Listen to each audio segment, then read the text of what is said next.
নূর বসে আছে কৃষ্ণচূড়া গাছের নিচে, মনে মনে একটা আশা নিয়ে বসে আছে, হয়তো আদিত্যের কাছে ওর ডায়েরিটা পেতে পারে। আদিত্য আসে ওখানে, পিছন থেকে দেখতে পায় নূর বেঞ্চের ওপর বসে আছে। নূরকে দেখে ওর ডায়েরির কথাগুলো মনে পড়ে যায়। আদিত্য পেছন থেকে মায়াভরা চোখে তাকিয়ে থাকে নূরের দিকে। এত নিষ্পাপ মায়াবী মেয়েটাকে কেউ কিভাবে কষ্ট দিতে পারে ভাবতেই আদিত্যের বুকের ভেতর চিনচিনে ব্যথা শুরু করে। ইচ্ছে করছে এক্ষুনি যে নূরকে বুকের ভেতর জড়িয়ে নিতে। আদিত্য একটা দীর্ঘশ্বাস ফেলে নিজেকে ঠিক করে নেয়। নূরের সামনে ওকে স্বাভাবিক বিহেভ করতে হবে, তা না হলে নূর সন্দেহ করবে। মেয়েটা যেহেতু নিজের ব্যাপারে কখনো কিছু বলে না, তার মানে সে কারোর সিম্প্যাথি চায় না। তাই আমাকেও ওর সামনে স্বাভাবিক থাকতে হবে, যাতে ও বুঝতে না পারে যে আমি সবটা জেনে গেছি। এসব ভেবেই আদিত্য নিজেকে ঠিক করে নূরের সামনে যায়। আদিত্য নূরের পাশে গিয়ে বসে। আদিত্য বসতেই নূর ও আদিত্যর দিকে তাকায়। আদিত্য দেখে নূরের মুখটা কেমন ছোট হয়ে আছে। আদিত্য ভ্রুকুচকে তাকিয়ে বলল, কি হয়েছে? মন খারাপ কেন? আবার শরীর খারাপ করেছে? সকালে ওষুধ খাওনি? নূর বলল, না না, কিছু হয়নি, আমি ঠিক আছি, আর আমার শরীরও ঠিক আছে। তাহলে মুখটা এমন ছোট করে রেখেছো কেন? নূর আমতা আমতা করে বলল, আসলে একটা কথা বলার ছিল আপনাকে। আদিত্য আগ্রহ নিয়ে বলল, হ্যাঁ বলো, কি বলবে? আসলে আপনার গাড়িতে কি কাল কিছু পেয়েছেন? আদিত্য এতক্ষণে বুঝতে পারল নূর তার ডায়েরির কথাই বলছে। আদিত্য একটা রহস্যময় হাসি দিয়ে বলল, কেন, গাড়িতে কি কিছু থাকার কথা ছিল নাকি? নূর মুখটা ছোট করে বলল, আসলে আমার একটা ডায়েরি আছে, কাল আমার ব্যাগেই ছিল, কিন্তু বাসায় যেয়ে আর পাচ্ছি না। ক্যাম্পাসে অনেক খুঁজেছি কিন্তু পাইনি, তাই ভাবলাম হয়তো আপনার গাড়িতে পড়েছে কিনা। নূরের এমন চেহারা দেখে আদিত্যের অনেক হাসি পাচ্ছে। আর একটু মজা নেওয়ার জন্য আদিত্য গম্ভীর কণ্ঠে বলল, তো তোমার কি আমাকে চোর মনে হয় যে আমি তোমার ডায়েরি চুরি করে রেখে দিব? হ্যাঁ? আদিত্যের এমন রিয়াকশন দেখে নূর একটু ভয় পেয়ে গেল। ও ভীতু স্বরে বলল, না না, কি বলছেন আপনি? আপনাকে চোর কেন ভাববো? আপনি তো অনেক ভালো মানুষ, অনেক সাধু মানুষ, অনেক সিধা মানুষ, অনেক শুধু মানুষ, অনেক সিধি মানুষ, অনেক দিদি মানুষ। ভয়ের চোটে নূর কি বলছে ও নিজেও জানে না। নূরের এমন সব কথা শুনে আদিত্য হাসবে না কাঁদবে বুঝতে পারছে না। নিজের এমন প্রশংসাও বাপের জন্মেও শুনেনি। আদিত্য নিজের মাথাটা একটু অন্যদিকে ঘুরিয়ে ঠোঁট কামড়ে হাসে, তারপর আবার নূরের দিকে তাকিয়ে গম্ভীর কণ্ঠে বলে, সে যাই হোক, তোমার কথাতে তো তাই আসে, আর তাই আমি অনেক হার্ড হয়েছি। কথাটা বলে আদিত্য মিথ্যে রাগ দেখিয়ে সামনে তাকিয়ে থাকে। নূরের দিকে আর চোখে তাকিয়ে মনে মনে হাসতে থাকে। নূর পড়ে গেছে মহা মুশকিলে। কি বলতো যে কি হয়ে গেল? উনি তো সত্যি সত্যি রাগ করে ফেলেছে। এখন কি করব? নূর ওড়নার কোনা আঙুল দিয়ে পেঁচাতে পেঁচাতে অসহায় কণ্ঠে বলে উঠল, দেখুন, আপনি রাগ করবেন না প্লিজ, আমি সত্যি বলছি, আমি ওসব ভেবে বলিনি।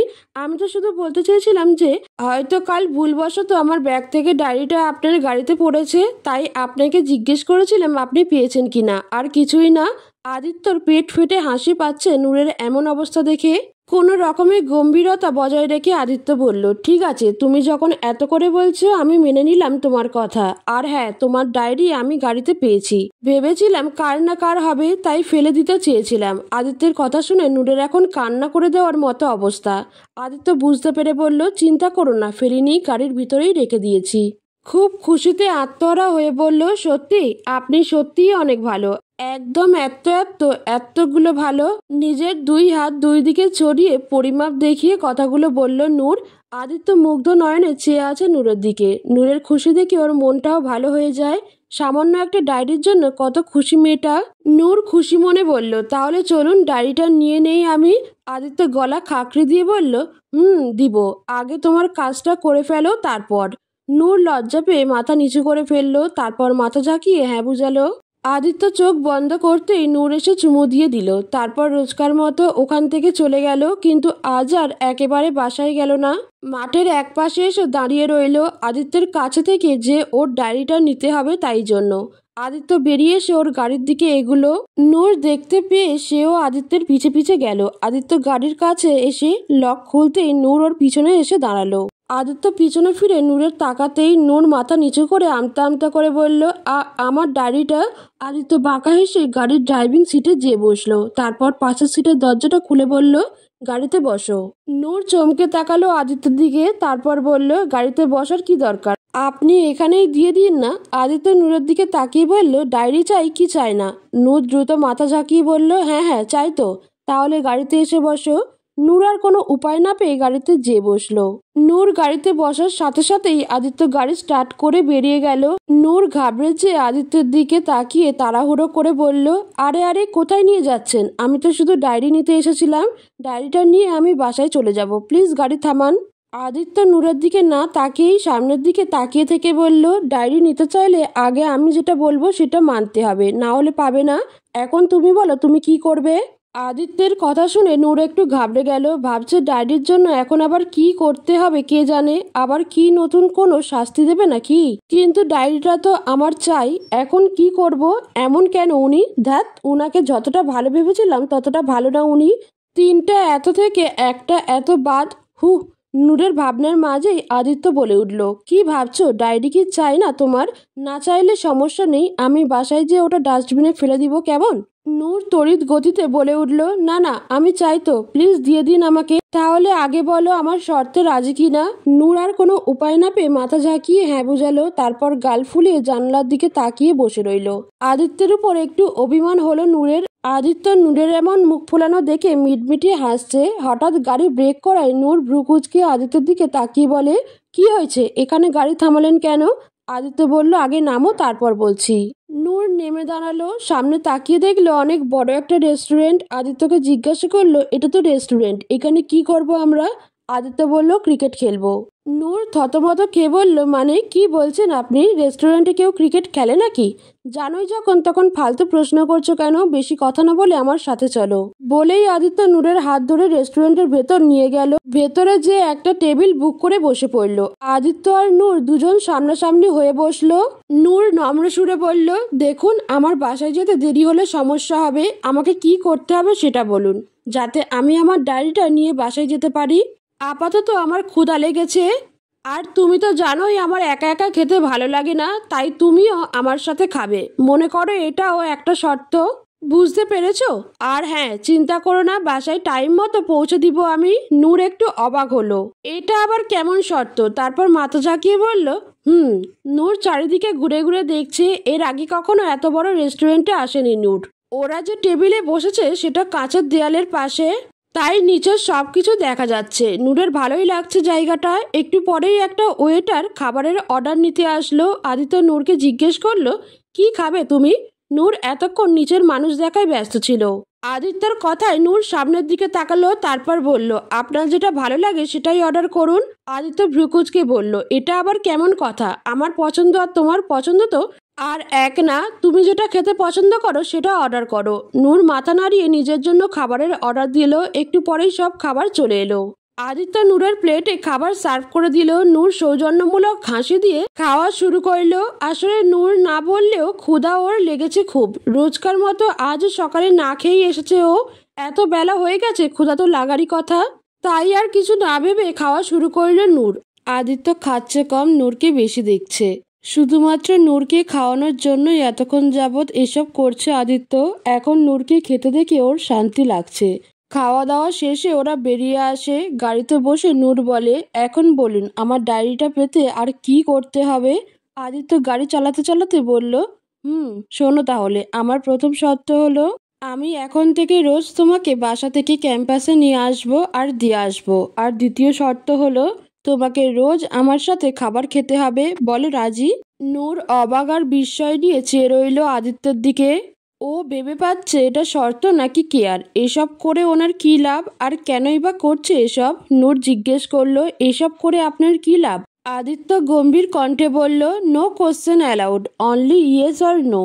নূর একটা দীর্ঘশ্বাস ছেড়ে বলল, ঠিক আছে আমি রাজি। আদিত্য একটা স্বস্তির নিঃশ্বাস ফেলল। যাক, শেষমেশ ওর প্ল্যান কাজে দিয়েছে। আদিত্য নূরের বাসার সামনে এসে গাড়ি থামালো। নূর বলল, এখন তাহলে আমার ডায়েরিটা দিন। আদিত্য ডায়েরি বের করে নূরের হাতে দিল।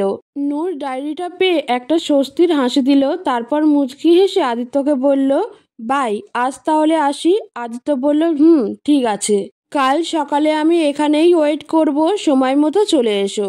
নূর মাথা নাড়িয়ে হ্যাঁ বুঝালো। তারপর গাড়ি থেকে নেমে চলে গেল। নূর যেতেই আদিত্য গাড়ি স্টার্ট দিল। একটু পরেই আদিত্যের ফোনটা বেজে উঠল। আদিত্য ফোন রিসিভ করে কানে দিতেই অপর পাশের ব্যক্তির কথা শুনে আদিত্য বাঁকা হেসে বলল, আই এম কামিং। তারপর ফোনটা কেটে আবির আর তাসিরকে একটা টেক্সট করে দিল। আবির আদিত্যের টেক্সট দেখে একটা বাঁকা হাসি দিয়ে তাসিরকে বলল, ইয়ার অনেকদিন হলো হকি খেলি না, চল আজকের একটু হকি খেলে আসি। তাসিরও হেসে বলল, হ্যাঁ চল, হকির সাথে আরো অনেক কিছুই খেলা হবে। অন্ধকার একটা গোডাউনের ভেতর চেয়ারের সাথে হাত পা বেঁধে রাখা হয়েছে জনিকে। অনেকক্ষণ ধরেই চিল্লাচ্ছে জনি, কে এখানে, কে ধরে এনেছে আমাকে, কি চাই তোদের? ভালোই ভালোই বলছে ছেড়ে দে আমাকে, না হলে কিন্তু তোদের জন্য ভালো হবে না বলে দিলাম। একটু পরে হঠাৎ গোডাউনের লাইট জ্বলে উঠল। জনি দরজার দিকে তাকিয়ে দেখলো কারা যেন আসছে। ধীরে ধীরে তারা সামনে এসে দাঁড়ালো। জনি রাগী কণ্ঠে বলল, কে তোরা, আমাকে এখানে কেন এনেছিস? আদিত্য প্যান্টের পকেটে হাত ঢুকিয়ে বলল, তোর নাকি অনেক যৌবন জ্বালা, সেটাই মেটাতে এসেছি। আবির তৎক্ষণাৎ চমকে আদিত্যর দিকে তাকিয়ে বলল, কি বলছিস ভাই, তুই কেন ওর যৌবন জ্বালা মেটাবি? এই তুই কি সত্যি সত্যি গে হয়ে গেলি নাকি? ছি ছি ভাই, তোর কাছ থেকে এটা আশা করিনি। আরে গে হলেও তোর তো একটা লেভেল আছে। শেষমেশ কিনা এই থার্ড ক্লাস জনির সাথে। আদিত্য অগ্নি চোখে আবিরের দিকে তাকিয়ে দাঁতে দাঁত চেপে বলল, জাস্ট শাট আপ ইডিয়েট, না হলে ওর আগে তোকেই শায়েস্তা করব। আবির বেচারা ভয় পেয়ে জোরপূর্বক একটা হাসি দিয়ে বলল, না না ভাই, তার কোনো দরকার নেই, আমি তো শুধু মজা করছিলাম। হে হে। তাসির আবিরকে বলল, তুই আসলেই একটা ইডিয়েট। দেখছিস একটা অ্যাকশন সিন চলছে, তার মধ্যে তুই কমেডি ঢুকিয়ে দিয়ে সব ঘেঁটে দিলি। এদের কথার মাঝেই জনি আবার বলে উঠল, আমাকে ছেড়ে দে তোরা, ভালো হবে না কিন্তু বলে দিচ্ছি। আদিত্য এবার চোয়াল শক্ত করে এক হাত দিয়ে জনির মুখ চেপে ধরে রাগে কটমট করতে করতে বলল, কি করবি তুই, দেখা দেখি কি করতে পারিস তুই। দুর্বল মেয়েদের ওপর নিজের পুরুষত্ব দেখানো ছাড়া আর কি ক্ষমতা আছে তোর? আজ দেখে ছাড়বো তোর কত শক্তি আছে। আবির, ওর বাঁধন খোল, দেখি ওর কত পাওয়ার। আবির জনির কাছে এসে শয়তানি ভাব নিয়ে বলল, আপ তেরা কেয়া হোগা কালিয়া, মু হা হা হা। আদিত্য আর তাসির ভ্রুকুচকে তাকালো আবিরের দিকে। ওদের তাকানো দেখে আবির হাসি থামিয়ে সিরিয়াস ভঙ্গিতে বলল, হোয়াট? এখন কি আমি একটু ডায়লগও বলতে পারবো না? এরকম একটা সিন কি রোজ রোজ হয় নাকি? তাসির বিরক্ত হয়ে বলল, হয়েছে তোর ডায়লগ বলা, নাকি আরও আছে?